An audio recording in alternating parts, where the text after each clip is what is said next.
दोस्तों, ये मैटर नहीं करता कि आपने कितना पैसा कमाया। मैटर ये करता है कि कितना पैसा आपके पास है। समझ में आया? अगर आप ये सेकंड पार्ट देख रहे हैं, मतलब आपके अंदर क्यूरियोसिटी तो है कि अमीर कैसे बन सकते हैं, बिकॉज सिर्फ जॉब से अमीर बनना पॉसिबल नहीं है। तो चलिए ये जानने के लिए शुरू करते हैं रिच डैड पुअर डैड का second part, chapter number 2, that why teach financial literacy means finances की समझ होना क्यों ज़रूरी है। रॉबर्ट कियोसाकी जब 47 ईयर्स के थे तब वो रिटायर हो गए थे। उस टाइम उनकी वाइफ 37 ईयर्स की थी। रिटायर होने का मतलब काम नहीं करना उससे नहीं था। रिटायर होने का मतलब है कि अब आपके पास इतने सोर्सेज हैं कि बिना कुछ काम किए भी आपके पास इतना पैसा आता रहेगा कि आपके मंथली एक्सपेंसेस मतलब महीने के खर्चे पूरे होते रहेंगे। दोस्तों, बास्केटबॉल के एक बहुत फेमस प्लेयर हैं विन बेकर, जिन्होंने $100 मिलियन कमाए थे, मीन्स 800 करोड़ रुपए। बट जस्ट बिकॉज उन्हें प्रॉपर फाइनेंशियल नॉलेज नहीं थी तो उनके सारे पैसे डूब गए सिर्फ 10 साल में। और आज वो स्टारबक्स कैफे में एक मैनेजर की जॉब करने के लिए मजबूर हैं। माइक टाइसन, जिन्हें बॉक्सिंग दुनिया का बादशाह भी कहा जाता है, उन्होंने अपनी बॉक्सिंग से $400 मिलियन कमाए थे। But just because of poor financial knowledge उन्होंने भी अपने आप को 2003 में बैंकरप्ट यानी दिवालिया घोषित कर दिया था। लिस्ट बहुत लंबी है। Vinod Kambli, former Indian cricketer, even Amitabh Bachchan, सदी के महानायक तक ने सन 2000 में अपने आप को बैंकरप्ट घोषित कर दिया था because of lack of financial knowledge. उसके बाद मोहब्बतें मूवी और केबीसी से वो ट्रैक पर वापस आए।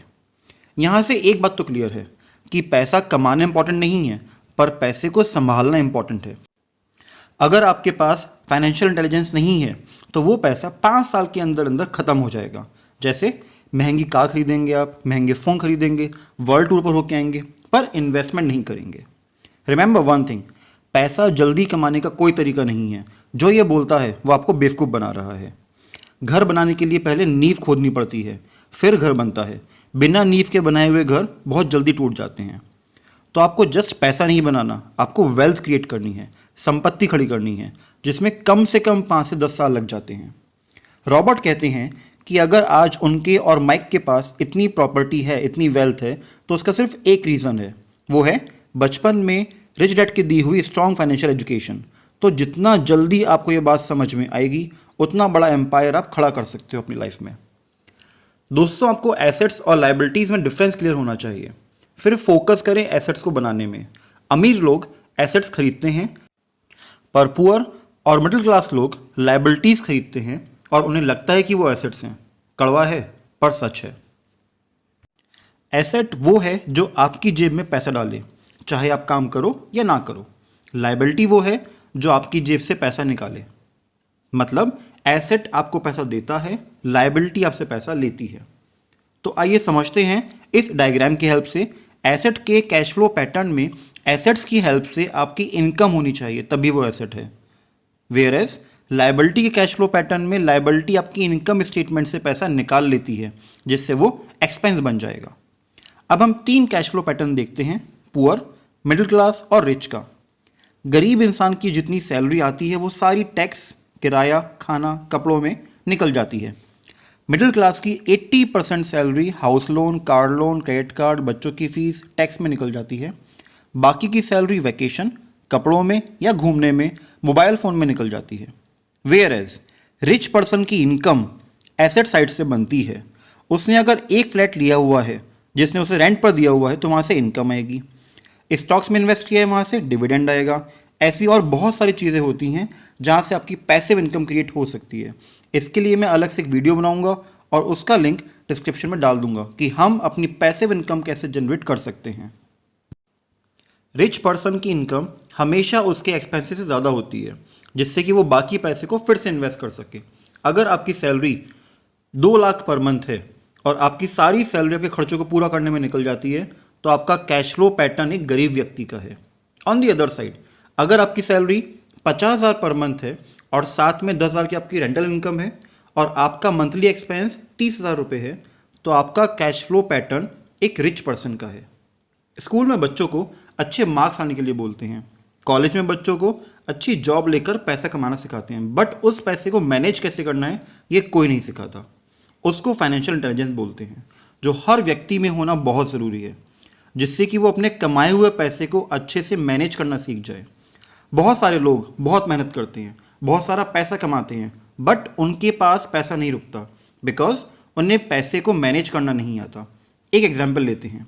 आज एक यंग कपल जिनकी अभी शादी हुई है और दोनों जॉब कर रहे हैं, तो उनके पास 2 इनकम होती हैं। डबल इनकम होने से उनके एक्सपेंसेस बढ़ जाते हैं। मींस वो क्लब, जिम या अदर मेंबरशिप ले लेते हैं जिसकी इवन उन्हें रिक्वायरमेंट भी नहीं होती है। 2-3 साल के अंदर अंदर वो किराए के फ्लैट को छोड़कर अपना घर ले लेते हैं। तो उनका इनकम टैक्स के साथ साथ प्रॉपर्टी टैक्स भी शुरू हो जाता है, फिर नई car, furniture, appliances and credit card. So within 2-3 years उनका liabilities column house loan, car loan, credit card loan, personal loan से फुल हो जाता है और वो रैट रेस में फंस जाते हैं। फिर बेबी के आने के बाद एक्सपेंसेस और बढ़ जाते हैं और जैसे ही बेबी स्कूल जाने स्टार्ट करता है फिर उस कपल की लाइबिलिटीज़ बढ़ती चली जाती हैं और उनकी पूरी इनकम ईएमआईज में ही निकल जाती हैं। ऐसे बहुत सारे कपल्स ने ऑथर से पूछा कि ज़्यादा पैसे कैसे कमाएं, बिकॉज उन्हें लगता है कि और मेहनत करने से प्रमोशन मिलेगा एंड देन इनकम बढ़ेगी, बट वो प्रॉब्लम सॉल्व नहीं करता। प्रॉब्लम है जितना कमा रहे हैं उसको मैनेज करने की। ज़्यादा कमाने से प्रॉब्लम सॉल्व नहीं होगी। जैपनीज पीपल 3 पावर्स में बिलीव करते हैं। फर्स्ट, स्वॉर्ड यानी तलवार की पावर। सेकंड, ज्वेल यानी गहने की पावर। एंड थर्ड, मिरर यानी आईना। तलवार means power, weapon. Second, jewel means money, पैसा। And mirror means self realisation, self knowledge, अपने आप को पहचानना। जैपनीज मिरर की पावर को सबसे पावरफुल बताते हैं, पर मैक्सिमम लोग सुबह उठकर जॉब पर जाते हैं पैसा कमाने के लिए। मीन्स मनी की पावर उनको कंट्रोल कर रही है। वो कभी खुद से नहीं पूछते कि क्या ये सब करना ज़रूरी है। अपने ऊपर विश्वास करने की जगह वो लोगों पर विश्वास करते हैं।